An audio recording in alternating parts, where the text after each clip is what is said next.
Desi, it's an honor and a pleasure to be here with you today. Can you tell us a little bit about yourself? Hello, Sam. My name is Desislava Simeonova, and I was born in Bulgaria. I am a high school teacher. I'm a yoga instructor. I also practice and teach meditation. And a few years ago, I discovered that I have a talent of writing. So this is how my book came into creation. Excellent. And this is my first book, The Path, which is about my journey, about the way I look at the world and how through self-love and self-care, I was able to connect with something that is hidden deep inside each one of us. And this is what I also have been talking about in my book. Wonderful. What makes your book on self-discovery unique among all the books out there? In this book, I share my journey. So this is my experience, my unique experience. It is about how I discovered how important it is to listen to myself and really allow my true self to express. So it is my path, and I hope with this book to inspire others to discover their path and be their unique selves, and just to be mindful that deep inside each one of us there is something very powerful that is waiting to awaken, and through self-care we can actually get there and connect with the light within. Wonderful. So just a few technical questions here. Supposing that a viewer wanted to obtain your book, what's the name of the publisher and how would they obtain your book?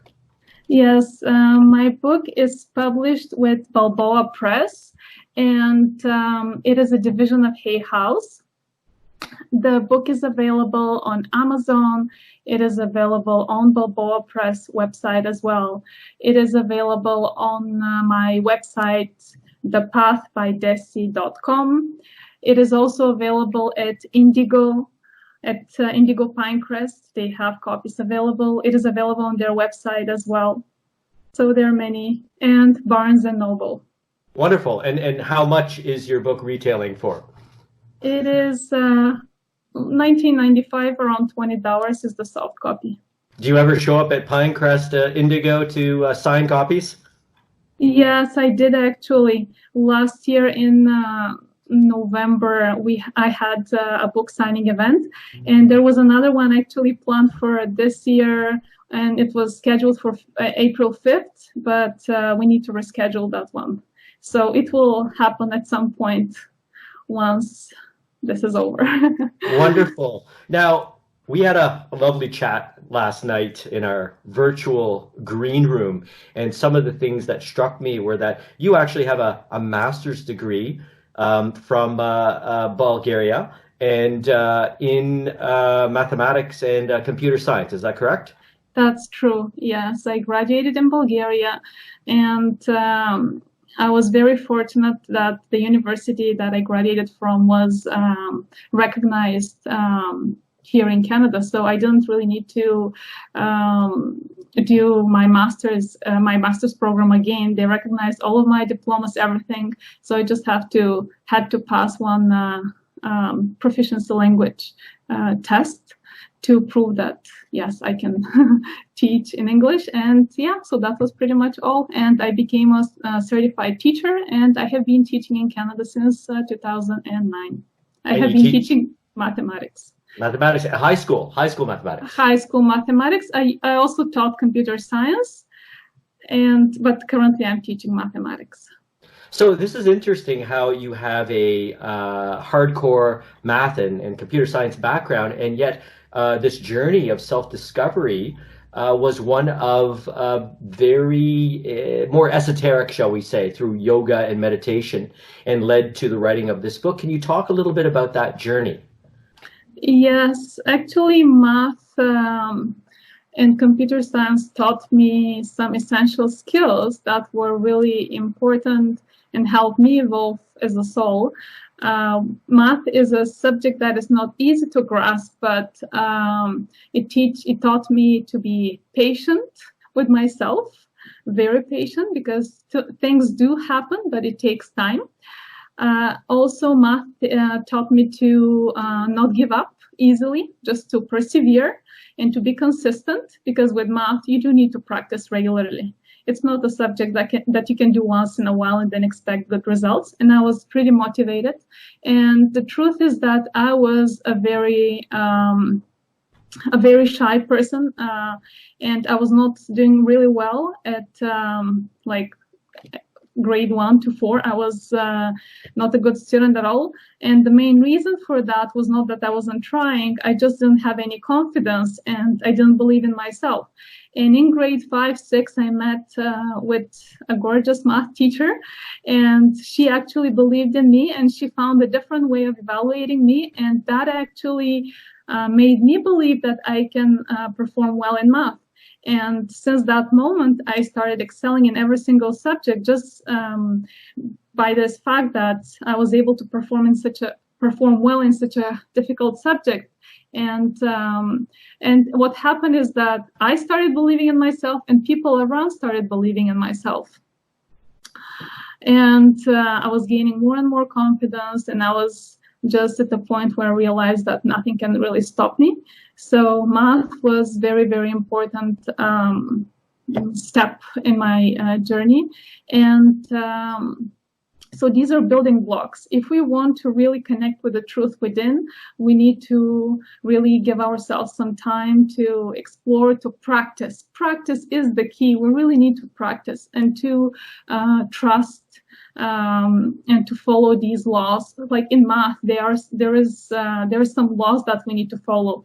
There are these theorems that we don't take them for granted. Everything is proven. So that's the same with like the spiritual journey. You have to really be consistent, practice, and there is truth that is waiting to be discovered.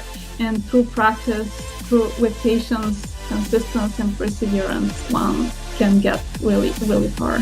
And so they played an important role in my life.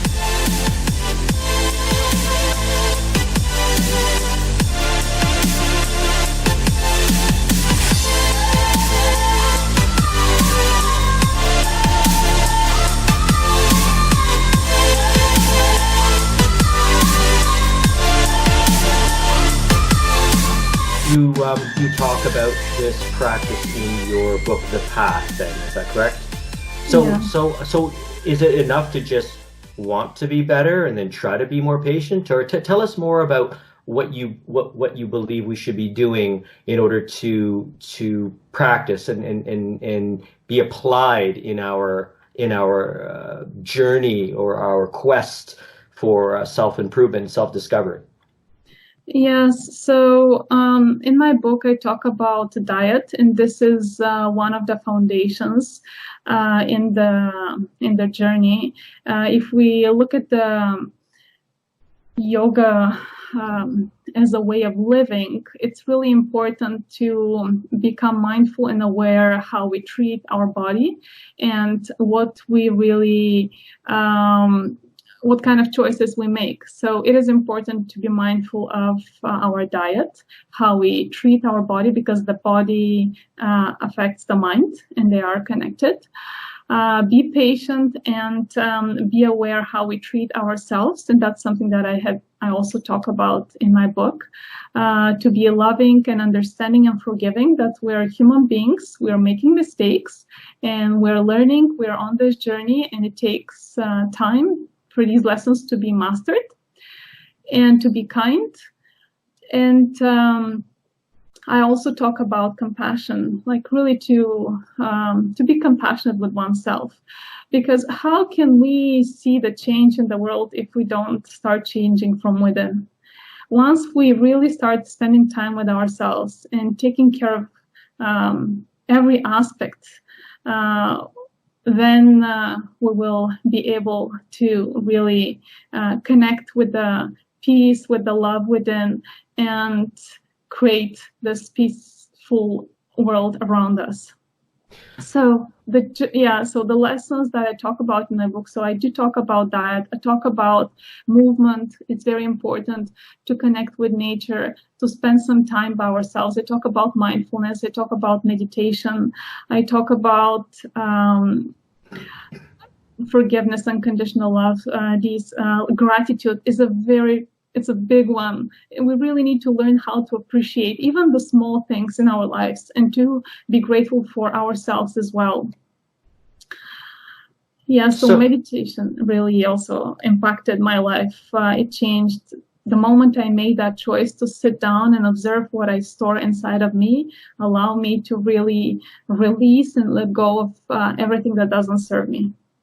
So you to pick up on that, you mentioned last night a turning point when you had experienced 4 10-day sessions of meditation. Is that correct? Yes. That really influenced you. That really moved you. Yes, I went to a Vipassana meditation retreat 4 times mainly during the summer breaks, and it was really intense. And I was meditating for about 11 hours per day for 10 days, and I did this 4 times. And each time I went back there, I was able to go deeper and deeper and really discover what is hidden, what is inside of us and who we truly, truly are.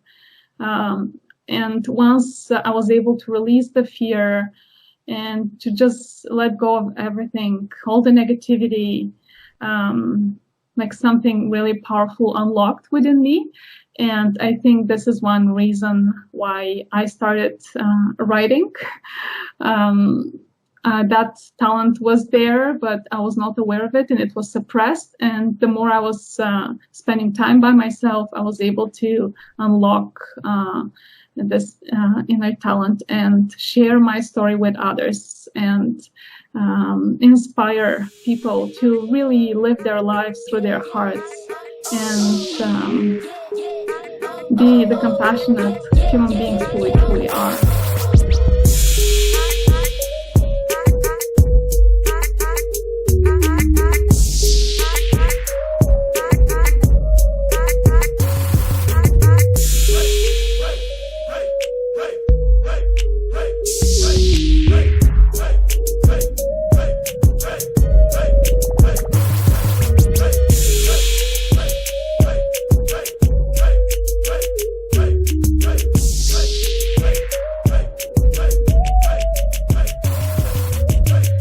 Something else we spoke about last night that you brought up, you're very passionate about, was the concept of mindfulness. So I'd like you to talk to us a little bit about mindfulness and how you speak about this in your book, and something else that you've been doing as a high school teacher, which I found really intriguing and very hopeful. So if you could please shed some light on that for us. Yes. When I came back from the first 10-day retreat, I really wanted to share this technique and practice with my students. But since I didn't have that much time, I decided to look for something that I can apply in my classroom. And I did some research online, and I found a company that was offering mindfulness courses that were specially designed for teachers. And I registered for that course, and the first course was teaching me how to practice mindfulness. And I thought, oh, that's a piece of cake, mindfulness. I'm mindful all the time. But actually, the more I was practicing, the more I realized that there is so much to explore and learn and apply. And mindfulness can actually be a way also of living. Like we speak mindfully, we communicate mindfully, we eat mindfully, we exercise mindfully. Mindfulness can be applied every single moment. And I started practicing and noticing the benefits, and I registered for their second course. And the second course was how teachers can deliver this to their students. So they provided me with a curriculum, and I started implementing. I started teaching for about 2-3 minutes mindfulness every single day to my students. And they started sharing how good they feel about it, and they even reminded me in case I had forgotten to practice with them. And really, the entire environment in the classroom changes when we practice mindfulness, mindful listening, just mindfully observing the breath, mindfully observing how we feel, what comes to the surface, emotions, feelings, mindfully relaxing the whole body, being aware of the patterns of the thoughts, and just be able to detach and create that space in between. So if someone responds in an aggressive way, instead of responding in the same way, just to step back and connect with ourselves and respond from a place of love and care. So my vision was to create a classroom where my students feel safe and they can grow at their own pace and show their best. And mindfulness is really a great technique and provides this environment for students to excel. And I also practice a few times mindfulness during exams. My students ask me before exam started to practice mindfulness for 2 minutes. And so if they're asking for it, there is a reason for that. Does it count? Does it count as part of their exam time limit, though? I actually gave them 2-3 minutes extra at the end, so there you go. They didn't lose anything. They were just able to perform really well, and just to provide this environment where they can relax and really show their best and know that there is someone who cares for them. And yeah, so I was trying to implement mindfulness as a course. Many times I spoke with principals and vice principals. I didn't have much success, even though about 5-6 years ago, when I was teaching at Gloucester High School, the principal allowed me to teach yoga and meditation and mindfulness as part of the phys ed curriculum. So that was a big success for me. So one full semester, period one, I was teaching yoga, meditation, mindfulness, and I had 27 girls registered in that course. And no guys? There was only one boy, but he made the choice not to stay. So I ended up with 27 girls. And I think that course really transformed their life in a positive way. Isn't that something? That's wonderful. Yeah. Do you have any plans to undertake more mindfulness or Eastern or other practices in order to help students in the future?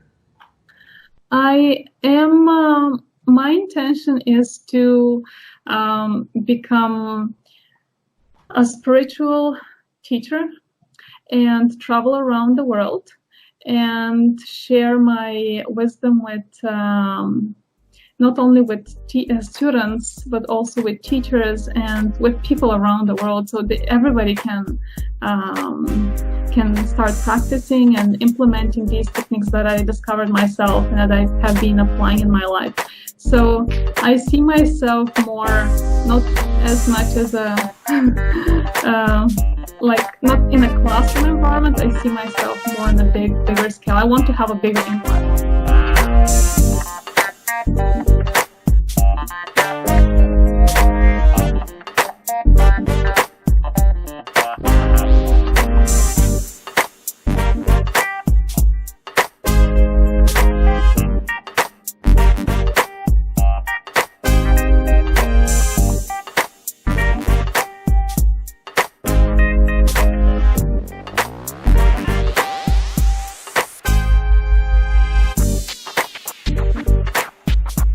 I understand. So you mentioned techniques that you've discovered. Can you share with us a little bit about some experiences that may have caused you to seek out this self-development, this self-discovery? What experiences caused Desi to look for more than math and computer science? I remember I was teaching at Gloucester High School, and I was working in a classroom with 30 computers, no windows, and I often had headaches, and I had plenty of reasons to complain about. But right next door, there was a library, and one day I decided to go and check what's on the shelf. So this book, The Magic, I came across the book, The Magic by Rhonda Byrne, and she was talking about gratitude. So I started reading the book, and I said, this is for me. Like there is a reason why this book is in my hands right now. So I took the book and I started practicing gratitude. And believe it or not, in a very short period of time, my life transformed. And I said, wow, there should be something happening here. Like there is a reason. Like the moment I started appreciating what I have, instead of focusing on the fact that I was working in that classroom and I was having headaches, I decided to focus on the fact that from my office, from the small window, I was able to see the sun. Since I love nature, that meant a lot to me. And I was grateful for the fact that I have a job. It's not a full-time. It wasn't, at that point, I was not 100% contract. I was just 33%. But still, I was able to at least be in the system. And I was practicing for a few weeks, and a few weeks later, the principal from Nepean High School called and invited me to for an interview. And in a very short period of time, so I had the interview, they liked me so much, so my contract was boosted to 67%, and then they invited me again, and like in 2-3 weeks, I had the same interview with the same principal and vice principals, and my contract was boosted to 100%. And can you imagine, I moved to the new school, a classroom with big windows, and I see the trees, and there you go, magic. How is this possible? So just one shift from within, just being open to see differently and appreciate the little things in my life. So that's one of the things that made me wonder, why is this happening? Like there is a reason. And I focused also on myself. I started expressing gratitude to myself. And I looked at myself in the mirror and I said, I love your beautiful smile. Because we can't change the person that we see. We can't change the image, but we can say like ourselves. So if I smile, what I see in the mirror will smile as well. So this is one experience. Another experience that I had, very powerful experience, it was during the meditation retreat. Something very powerful unlocked within me. So for the first few days, I was experiencing a lot of pain. And then all of a sudden, in my heart, I started feeling something that was moving. And there was so much love coming from within, so much peace, so much, like it was warm and spreading throughout my whole body. And this told me that there is so much to explore within. And this gave me actually the motivation when I came back home, and I said to myself, I had time to practice for 11 hours, so now I should find at least 2 hours per day and sit down and meditate. So the first year was really hard just to get this routine, waking up earlier and changing my habits, watching less TV, and create the space for things that truly matter to me. And the first year was really tough, but once I established that routine of practicing every single day for 2 hours, now it's like 5 minutes, just brushing my teeth. I know I sit down, I meditate for 1 hour, and it's gone. It's like when I'm in that space, it feels like I really connect with the heart, and I feel so much bliss from inside, and that changes my whole life, really, for the good. I attract magnificent people like you and your company, and they happen. And if someone looks from outside, will say this is a miracle, and they happen because I know how to align to that source that is within each one of us. And there is abundance. There is abundance in everything. Love, peace, joy. We just need to know how to connect with it.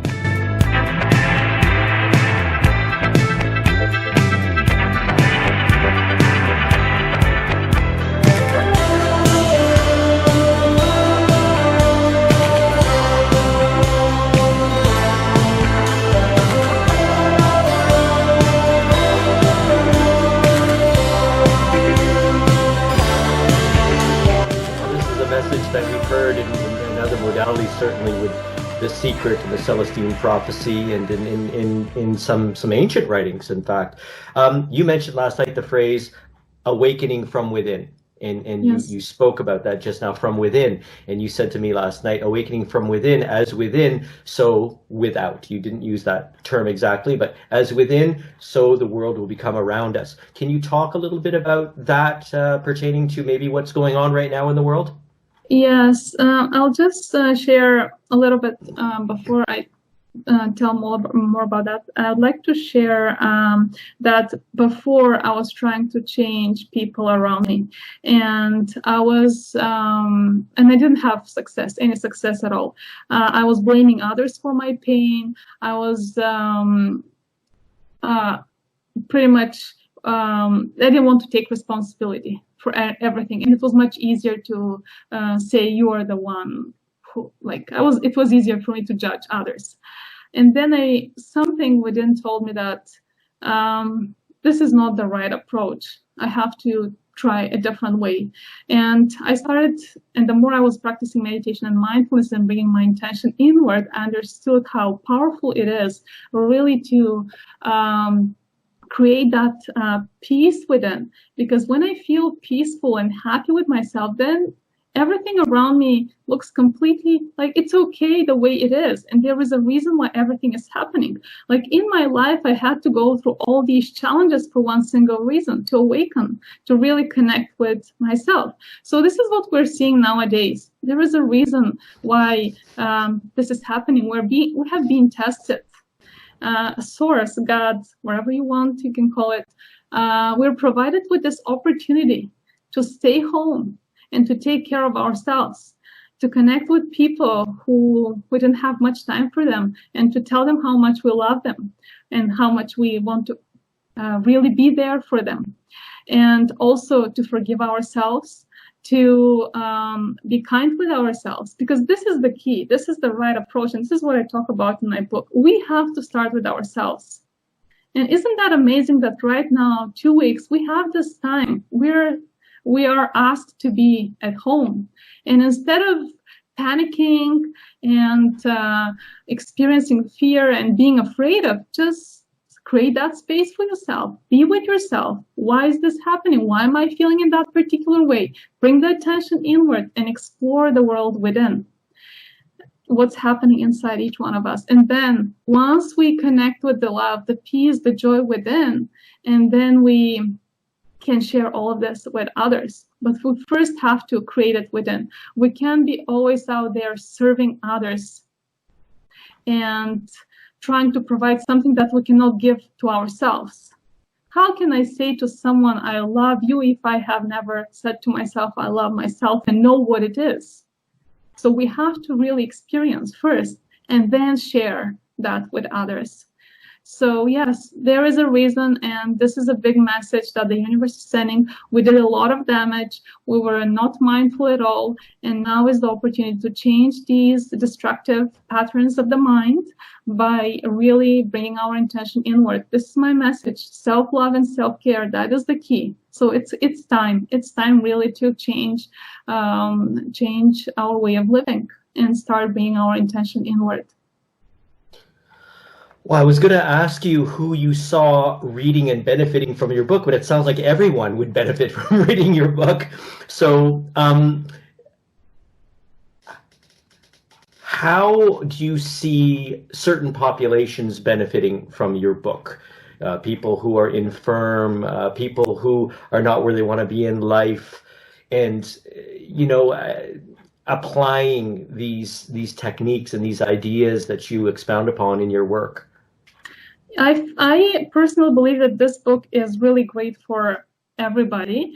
My inspiration were my students, my friends, and pretty much everybody that I know in my life, because in my book I talk about panic attacks, depression, and anxiety, and this is what a lot of us are going through.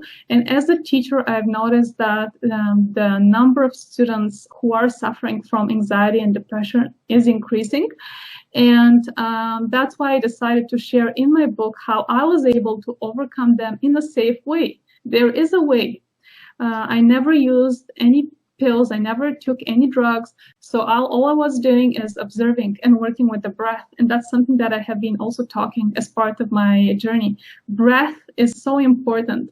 Really bring your attention from the mind, where there is all this chaos and thoughts that are running in so many directions, to the breath, and just be mindful. Right now at this moment, I'm safe. There is really nothing that is threatening my life, because in most cases there is not a real threat. It's just something that is created in the mind. And so teenagers, they can definitely benefit from my book. I share a lot of mindfulness techniques in my book, techniques that I teach to my students, techniques that I apply personally, and techniques that help me overcome my panic attacks and also depression. At some point in life, I was so lost and all the time asked God, why was I born? Like, what is the purpose? There is so much suffering. And I never, at that point, never saw like what was the purpose, but there was as if something was pushing me from behind. Just keep going, you will discover, you will get there. And so I was able to go through that period, and my motivation was school at that point, just to perform well and give my best and just trust. This was really trust. Everything is happening for my best.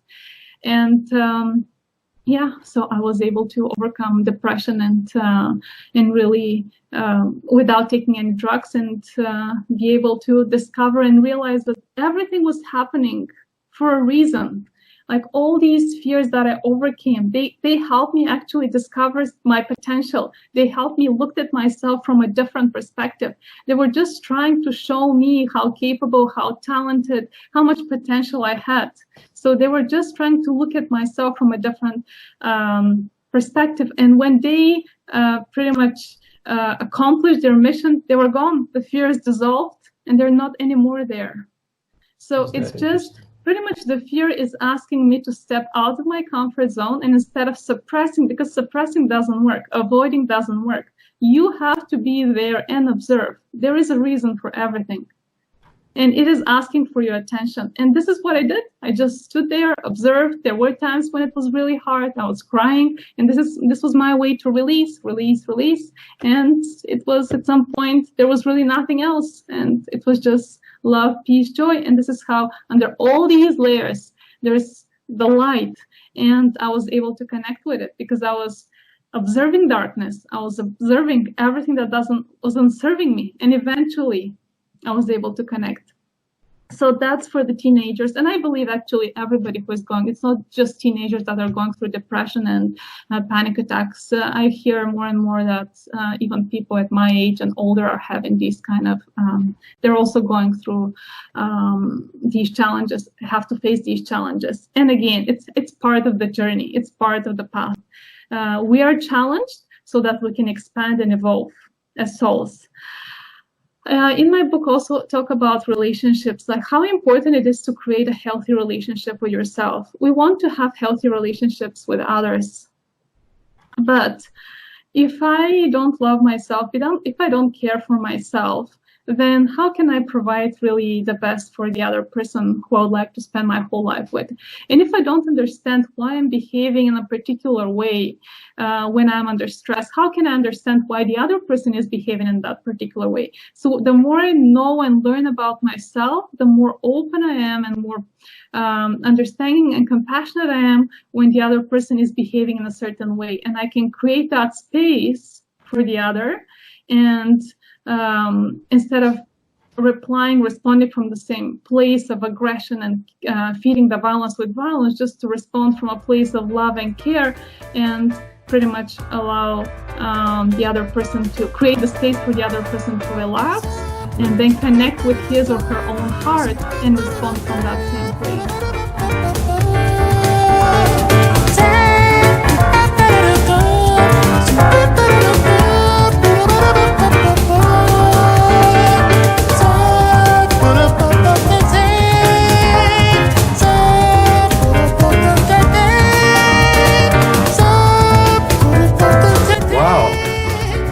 So, paying attention to the messages and the fear dissolving after serving its purpose. You know, there's a lot of ancient wisdom here, and I'm wondering if you're planning to write a sequel, or if you've already written one. Are you working on anything new? Yes, my second book is already completed, and right now it is edited.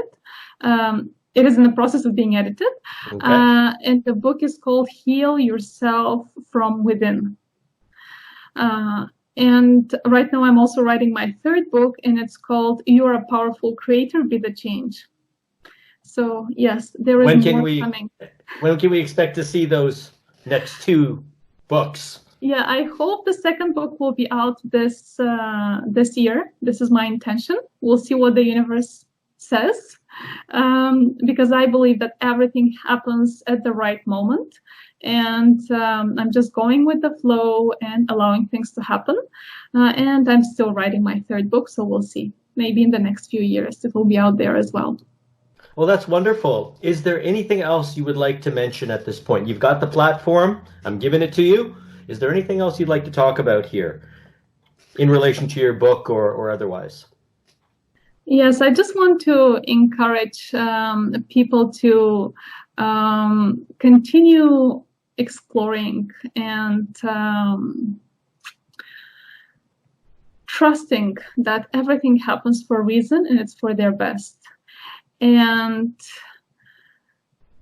whenever there is a challenge, try to look from different perspectives, to look at it from different perspectives. And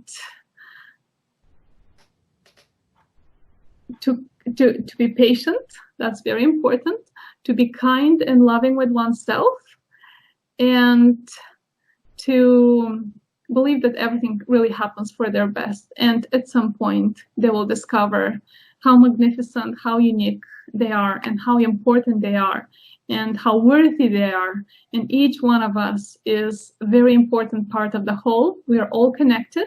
We are all one. And how we feel affects, how each one of us feels affects the whole. So it's really important to first start the change with ourselves before we change the world and have a positive impact on the world.